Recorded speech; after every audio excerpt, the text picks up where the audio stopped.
অনেকেই আমাকে বলেছিলেন যে বিগিনার্সদের জন্য চিকেন কারি দেখাতে। তো আজকে আমি বিগিনার্সদের জন্যই চিকেন কারিটা বানাবো। একদম সহজ পদ্ধতিতে চিকেন কারিটা বানাবো। তো তার জন্য এখানে আমি আলু নিয়ে নিয়েছি, পেঁয়াজ নিয়ে নিয়েছি, আদা, রসুন আর টমেটো। তো আমি আদা রসুনটাকে পেস্ট করে নেব। এরপর আমি কয়েকটা গোটা গোলমরিচ নিয়ে নিয়েছি, সেটা আমি ক্রাশ করে নেব। গোলমরিচটা গুঁড়ো করে নিয়েছি। এবার এটা রেখে দেবো। এটা আমি পরে ইউজ করব। এবার কড়াইতে আমি তেল দিয়ে দিয়েছি। দিয়ে তেলটা গরম করে নেব। নিয়ে কেটে রাখা আলুগুলো দিয়ে দেবো। দিয়ে ভালো করে ভেজে নেব। এই চিকেন কারিটা কিন্তু ভীষণই ইজি। তার জন্যই বলেছি এটা বিগিনার্স চিকেন কারি বা ব্যাচেলর চিকেন কারি। এটা যে কেউ বানাতে পারবে খুব ইজিলি। এই চিকেন কারিটা যেমন সহজ তেমনি কিন্তু খেতেও দারুণ লাগে। আপনারা অবশ্যই বাড়িতে এটা ট্রাই করবেন। আর যদি ট্রাই করেন তাহলে কেমন লাগলো সেটা অবশ্যই আমাকে জানাবেন। আলুটা বেশ সুন্দর করে ভাজা হয়ে গেছে। এবার আলুটা তুলে নেব। আমি এই একই তেলের মধ্যে কয়েকটা কাঁচা লঙ্কা দেব। কাঁচা লঙ্কাটা আমি একটু চিড়ে নিয়েছি। আর যে আমি গোলমরিচটা গুঁড়ো করে রেখেছিলাম সেই গোলমরিচটা দিয়ে দেব। এরপর আমি কেটে রাখা পেঁয়াজগুলো দিয়ে দেব। দিয়ে পেঁয়াজগুলো ভেজে নেব।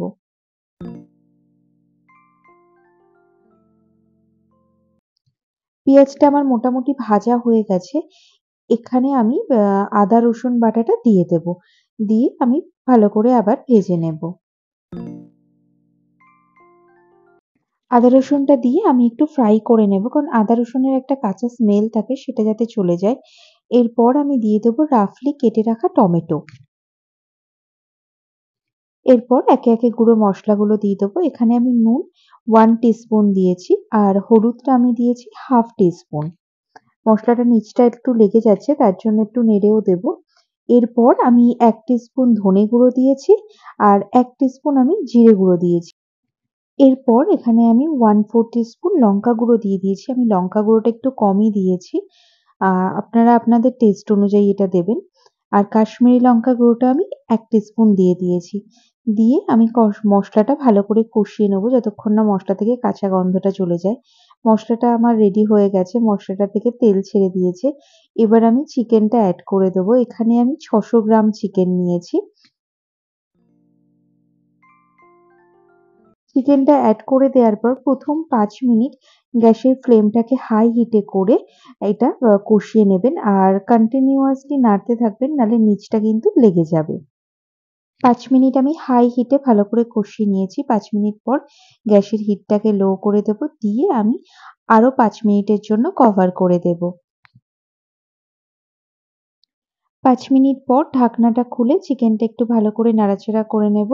নেয়ার পর যে আলুটা আমি আগেই ভেজে রেখেছিলাম সেই আলুটা এবার দিয়ে দেব। দিয়ে চিকেনের সাথে ভালো করে মিক্স করে নেব।